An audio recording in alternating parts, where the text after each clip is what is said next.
టీ1 తెలుగు న్యూస్కు స్వాగతం. కర్ణాటక రాష్ట్రం చిక్కబళ్ళాపురం జిల్లా చింతామణి తాలూకు ఏనిగిదెల గ్రామంలో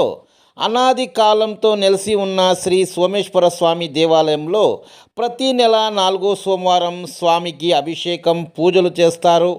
ఈ నేపథ్యంలో దేవాలయ ప్రాంగణంలో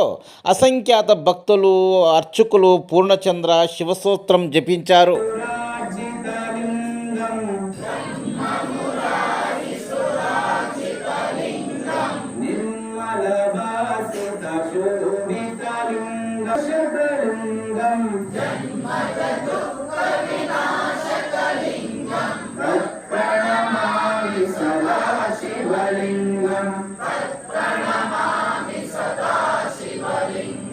దేవముని ప్రవరాచితలింగం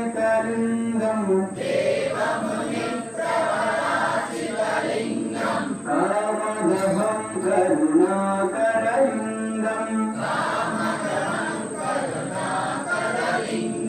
రావణదర్ప వినాశకలింగం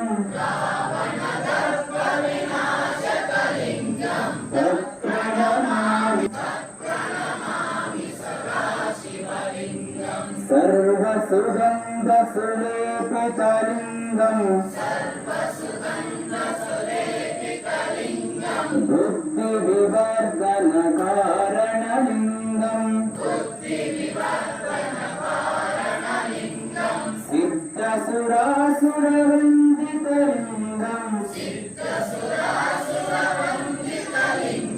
తత్ప్రణమామి సదాశివలింగం కనకమహామణిభూషితలింగం ఫణిపతివేషితశోభితలింగం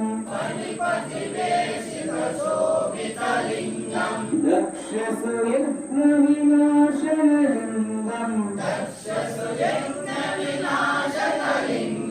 తత్ప్రణమామి సదాశివలింగం కుంకుమచందనలేపితలింగం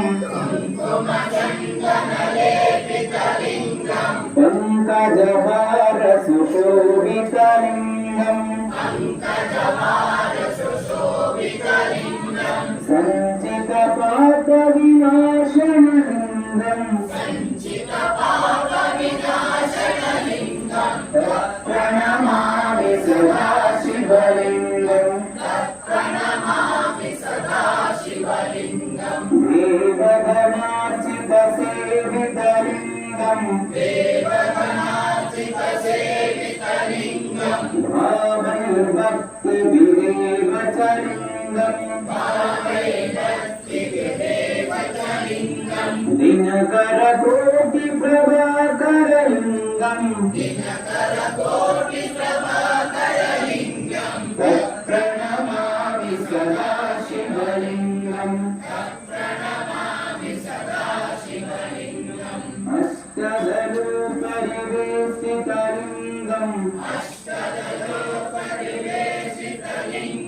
సర్వసముద్భవ కారణలింగం అష్టదరిద్ర వినాశనలింగం తత్ప్రణమామి సదాశివలింగం సురగురు సురవర పూజితలింగం సురవన పుష్ప సదాచితలింగం పరమపదం పరమాత్మకలింగం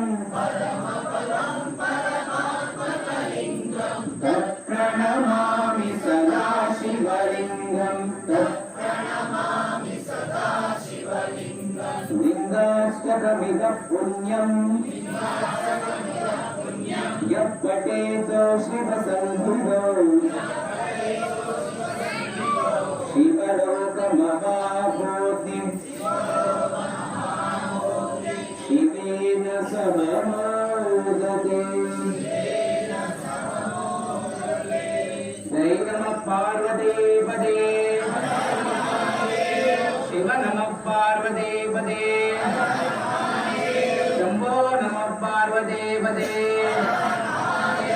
श्री सोमेश्वर स्वामी के श्री सोमेश्वर स्वामी के श्री सोमेश्वर स्वामी के